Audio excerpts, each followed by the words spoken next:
Welcome back, guys. For today's video, we will review this all-new 2023 Toyota Yaris Cross. Let's go! Alright, so this 2023 Toyota Yaris Cross is the best priced 5-seater hybrid electric vehicle, makes electrified mobility within reach. So it basically provides sustainability and versatility in one subcompact SUV. So it has the power to choose your path and cross through all the lives you lead. So basically, the overall dimension of this SUV in no, it's 4,310 yung length by 1,770 yung width, and then 1,615 yung height.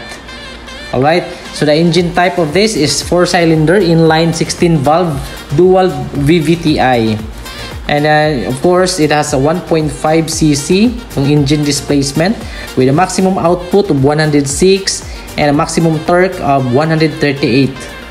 So basically, this is a gasoline type fuel or fuel type, and fuel capacity in liters is 42.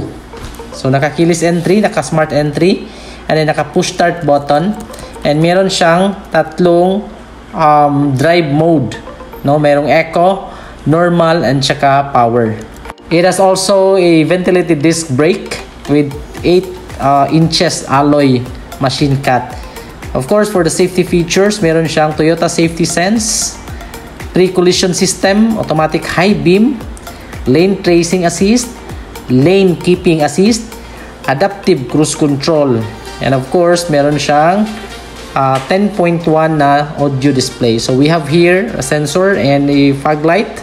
Alright, so kung mapapansin nyo guys, yung color niya is, tinatawag niya dito is Scarlet SE or Attitude Black Mica. So red yung color, parang yung emotional red from Conquest, but tawag dito is Attitude Black Mica or Scarlet SE. So we have here a camera, front camera, and if you have observed, the design, no, is very sporty, no? So this is actually the daytime running light or the DRL, and of course yung sensor din at saka yung fog light. So yung nagustuhan ko dito guys is yung combination ng color, black at saka yung red, right? And then parang meron siyang similarity sa Toyota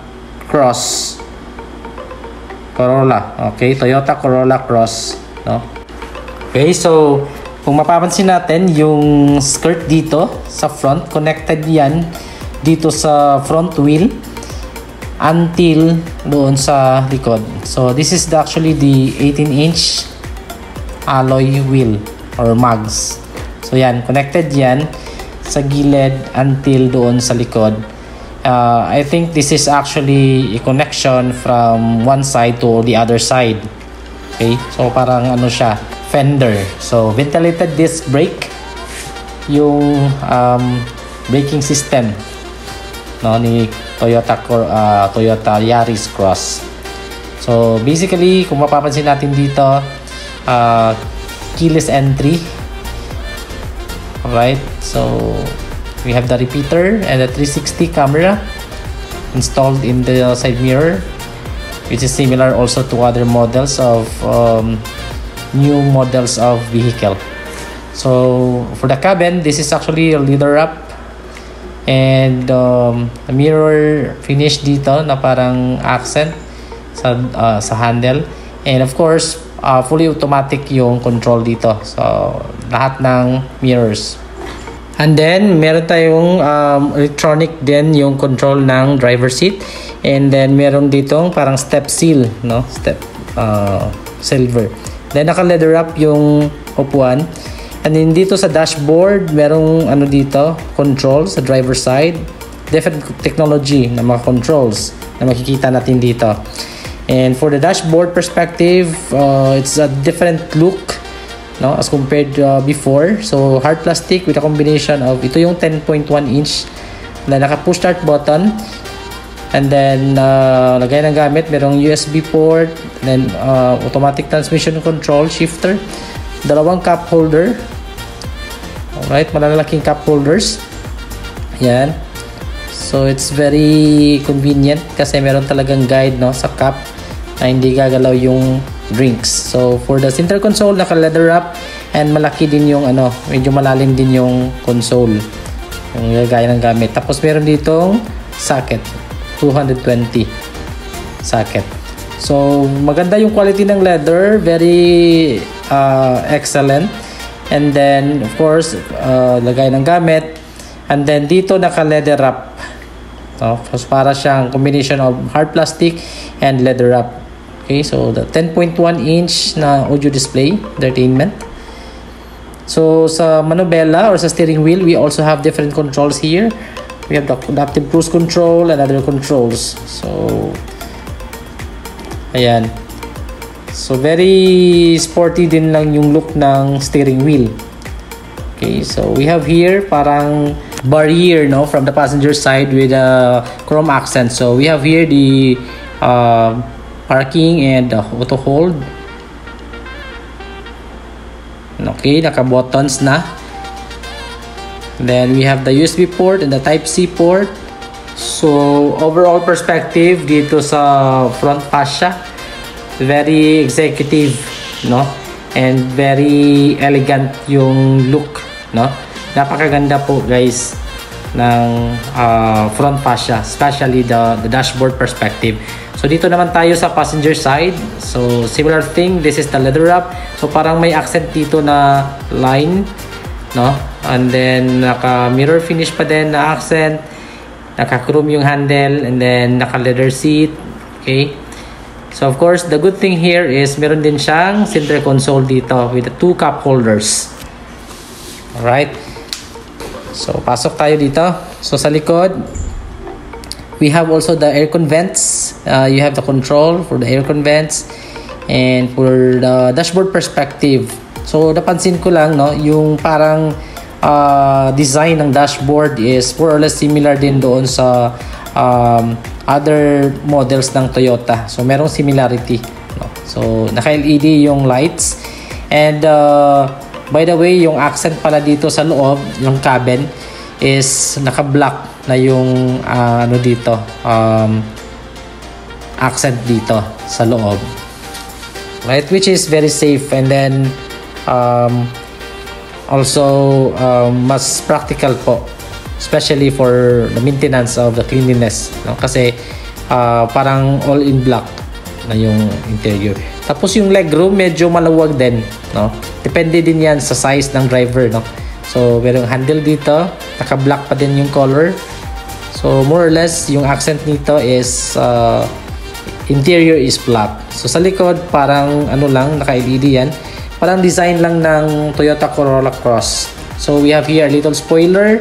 So, on top of this vehicle, okay, may third brake light, naka-shark fin, tapos naka-black yung color. Alright? Meron ding roof rail. Okay, so this is actually the hybrid electric vehicle. So, ito yung pinaka-top of the line. So, meron ditong camera, rear camera, and then yung mga sensors. Alright. And then the reflector, dalawang reflectors. Okay, so meron parang ditong yung design dito, no? Yung cutting ng design. So very elegant, guys. I tell you, medyo napakaganda talaga ni Toyota Yaris Cross. Nag-evolve talaga yung version ni Yaris, no? So, nag-compete na din sa other competitors. Alright? Okay, so it's a combination of black and red yung color. So, dito tayo sa passenger side, same din na design. Merong dito, chrome, yung handle, naka-mirror finish. Okay, naka-leather yung sidings, merong cup holders dito. And then, merong side step seal. Pero naka-manual yung adjustment dito sa passenger side. Maganda yung quality ng leather. Naka SRS airbag yung passenger side. Alright. So again, this is actually the top of the line sa Yaris Cross. So sa passenger side, at the back portion, meron pa ding cup holders. Ayan, para ditong may accent dito, no, na design, na naka-line, series of lines na design. Okay. So ayan, so for the dashboard perspective, alright, so very elegant. And medyo maluwag, no, yung space dito sa likod. Alright, so naka-LED yung overhead cabin light. Dito sa likod naka-automatic tailgate yan. Ayan, naka-automatic yan. Tapos this is actually, I think this is common also to other models ng Toyota. Parang cover lang, no. Naka-LED yung lights dito sa likod. Alright. Ayan. So, meron ditong lagayan ng gamit or storage box. Okay. So, ito yung push natin. Ayan. That's automatic tailgate, no?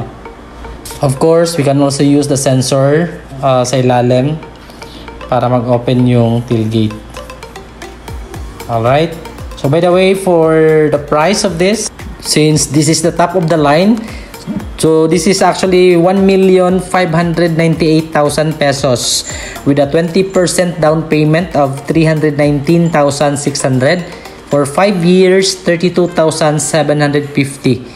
And we also have the option for 3 years na 49,062.